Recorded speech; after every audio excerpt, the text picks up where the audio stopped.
ജന്മം എനിക്ക് നിന്നെ മാത്രം മതി.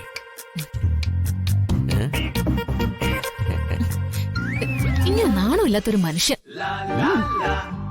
എല്ലാരും വീട്ടിലുണ്ടെന്നുള്ള കാര്യം ഓർമ്മ വേണം. ഓ, അല്ല, എന്താ ഇന്ന് ഇത്ര സന്തോഷം?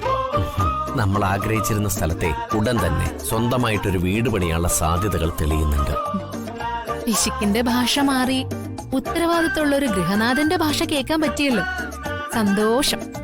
ഇത്രയും നാളും പിശുക്കന്റെ റൂട്ടിൽ പോയതുകൊണ്ടാണടി ഇപ്പൊ സമ്പന്നന്റെ റൂട്ട് തെളിഞ്ഞത്. മനുഷ്യന് അത്യാവശ്യം വേണ്ട പിശുക്കൊക്കെ ആകാന്ന് ഇപ്പോഴാ എനിക്ക് മനസ്സിലായത്. ഇനി അങ്ങോട്ട് പുതിയ ജീവിതം അങ്ങ് തുടങ്ങട്ടെ.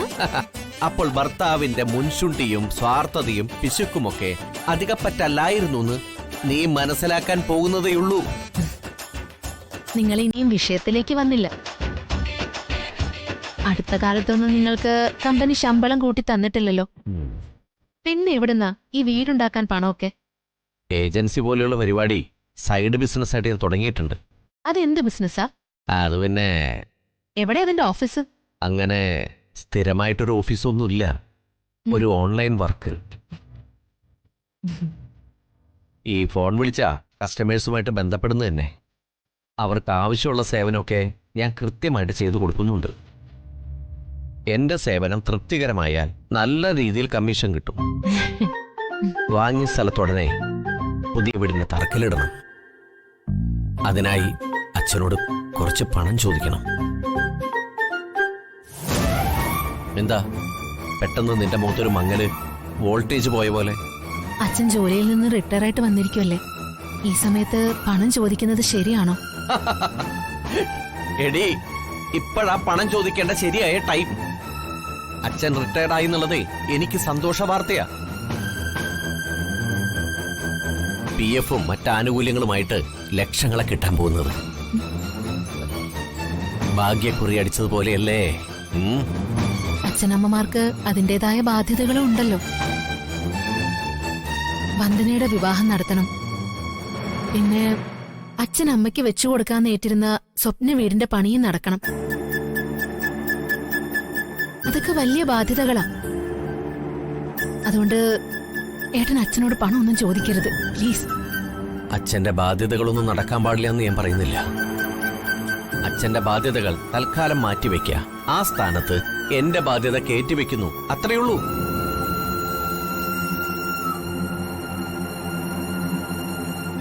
അപ്പോഴേക്കും നിന്റെ കണ്ണുകളൊക്കെ നിറഞ്ഞോ? ഈ കാര്യത്തില് ഒരു പണം പോലും വിക്രമനോട് ചോദിക്കരുത് അച്ഛാ. അതിനേക്കാളും ഭേദം വീട് വെക്കുന്ന കാര്യം മറന്നു കളയുന്നത്. അത്രയ്ക്ക് അഭിമാനിയാണെങ്കിലേ വീട് വെക്കാനുള്ള പണം നീ അങ്ങോട്ട് കൊടുക്കടി. പണം മുഴുവൻ കൊടുക്കാനൊന്നും എനിക്ക് സാധിക്കില്ല. എന്നാലും കഴിവിന്റെ പരമാവധി ഞാൻ സഹായിച്ചിരിക്കും. ഓ പിന്നെ കാലിന് സ്വാധീനം ഇല്ലാത്തൊരു കൊച്ചിന്റെ ബാധ്യതയല്ലാതെ ചേച്ചിയുടെ കയ്യിൽ എന്തിരിക്കുന്നു? എന്നാലും പാചകത്തിന് ഒരു കുറവുമില്ല.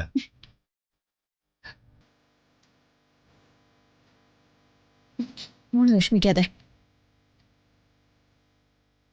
ജോലി ചെയ്ത് കിട്ടുന്ന വരുമാനത്തിന്റെ ഒരു ഭാഗം അച്ഛന് കൊടുക്കാന്നാ പറഞ്ഞത്.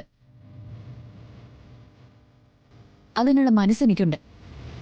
ചുമ്മാതെ വേലയില്ല കൂലിയില്ല എന്നൊക്കെ പറഞ്ഞ് ഉത്തരവാദിത്തത്തിൽ നിന്ന് മുഖം തിരിക്കുന്നത് ആർക്കും ചേർന്നതല്ല.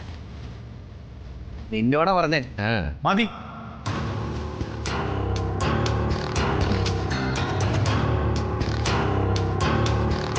ആരും എന്നെ സഹായിക്കണ്ട. ആരുടെയും പണവും പത്രാസും കൊണ്ട് മാധവൻ ഇതുവരെ ജീവിച്ചിട്ടുമില്ല.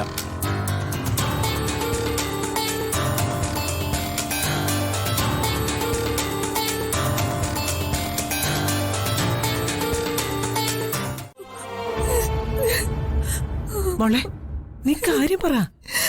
എനിക്ക് ഈ ജീവിതം മടുത്തമ്മ. ശാപം പിടിച്ച നേരത്താ ഞാൻ മനോജനെ സ്നേഹിച്ചതും മനോജന്റെ കൂടെ ഇറങ്ങി തിരിച്ചതും. അയ്യോ, ഒന്നും വേണ്ടായിരുന്നു. ഇനിയൊന്നും പറഞ്ഞിട്ട് കാര്യമില്ലല്ലോ മോളെ. മനോജിനോടൊപ്പം ഇറങ്ങി തിരിച്ച സമയത്തെ പഴിച്ചിട്ടൊന്നും ഒരു കാര്യമില്ല. വിധിയെ ആർക്കും തടുക്കാനാവില്ലല്ലോ. അച്ഛനമ്മമാരെ സഹോദരങ്ങളെയൊക്കെ സമൂഹത്തിന് മുന്നിൽ മാനം കെടുത്തേണ്ടി വന്നില്ല. കുടുംബത്തിന് മാനക്കേട് വരുത്തിയിട്ടല്ലേ അമ്മ ഞാൻ മനോജിനൊപ്പം വന്നത്. ഇവിടെയും മാനക്കേടൊക്കെ സംഭവിച്ചു. നീ പെണ്ണായതുകൊണ്ട് ഒരു വിധത്തിലും മനോജ് പുരുഷനായതുകൊണ്ട് മറ്റൊരു വിധത്തിലും ആണെന്നുള്ള വ്യത്യാസം മാത്രമേ ഉള്ളൂ. എന്റെ കാര്യം പോട്ടെ, മനോജ് നിന്നെ വിളിച്ചിറക്കിക്കൊണ്ടുവന്നതിന്റെ പേരിൽ അഭിമാനിയായ മാധവേട്ടൻ അനുഭവിച്ച അപമാനങ്ങളോ ഒന്നും പറഞ്ഞിട്ട് കാര്യമില്ല മോളെ. പിന്നെ ഞങ്ങളും തെറ്റ് ചെയ്തിട്ട് ഇറങ്ങി വന്നവരല്ലേ, അതുകൊണ്ടെല്ലാം സഹിച്ചു. ഇപ്പൊ എന്താ നിനക്ക് പ്രശ്നം? മനോജന്റെ ഉത്തരവാദിത്വം ഇല്ലാത്ത രീതികൾ കാരണം എവിടെ നാണം കിടന്നത് ഞാനാ. മുൻ എംഎൽഎയുടെ മകളാണെന്ന് പറഞ്ഞിട്ട് എന്താ കാര്യം? എല്ലാവർക്കും തുല്യ അവകാശമാണെന്ന് പറഞ്ഞ് അച്ഛൻ വയ്ക്കുന്ന വീടിന് പോലും ധനസഹായം ചെയ്യാൻ പറ്റാത്ത ഗതികേടാ. ഈ അവസ്ഥയില് ഒരു കുഞ്ഞും കൂടെ ഉണ്ടായിട്ട് എന്താ കാര്യം? ഈ കുഞ്ഞിനെ എനിക്ക് വേണ്ട.